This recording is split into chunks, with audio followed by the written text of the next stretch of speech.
I have to ask, having both of you played professional sports, what's the biggest difference between a baseball dad? 3-2 again.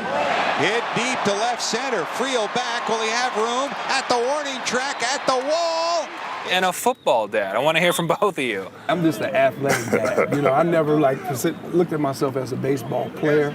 I'm an athlete that chose to play baseball. Just wanted the kids to have fun and fall in love with the sport, whatever sport that was. He wanted me to pick what I enjoy and take that to heart, and just no matter what I choose, whether it's football, baseball, or basketball, to go with what I love and work hard at it. So I think that's the difference between a football dad and a baseball dad, because it's like, baseball, they can hear you. It's quiet, It's like, oh, okay, but football, everybody's yelling and screaming, so you can kind of get away with some things. So. What knowledge have you passed down to your sons that maybe kids that haven't had fathers that have played at the highest level may not have received? Work ethic. Your work ethic has to be second to none. No one should outwork you. To be able to outthink your opponent, to be a couple of moves ahead of him, those are the kind of advantages, I think, with having parents who played at a high level like that. That's what you give a kid, is the intellectual part of the game. Did both of you know your sons would be this talented and thrive this much on the football field at this stage in their young athletic careers? I'm not surprised that he's doing what he's doing.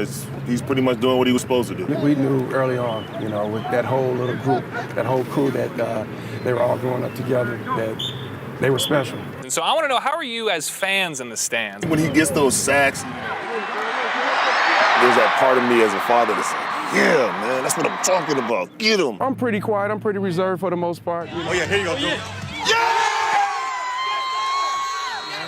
I yell at the refs every now and then. What bits of you do you see in your son on the field, whether it's the competitive edge or the trash talk or whatever it may be? When you see that and you're like, oh, that's a little bit of me in there, what do you see? Mine is definitely the trash talk, and being on the sideline, I could hear him. And so when I'm just like, wow, that sounds like me. To see that passion come out, man, and I think it's great. And I think that's part of it, because that's how I play the game. I play the game hard. He plays hard.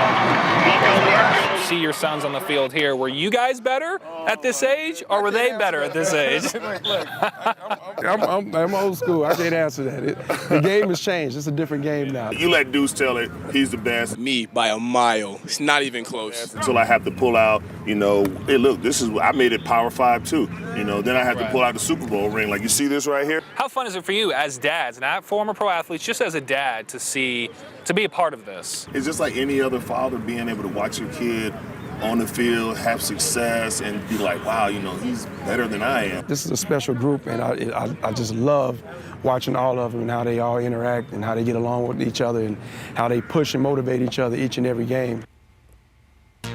I love it. So many laughs on the sidelines there in practice. Here's a look at the open bracket. Games start Friday at 7 p.m. Number 1 seed Hamilton taking on 8th seed ALA Queen Creek.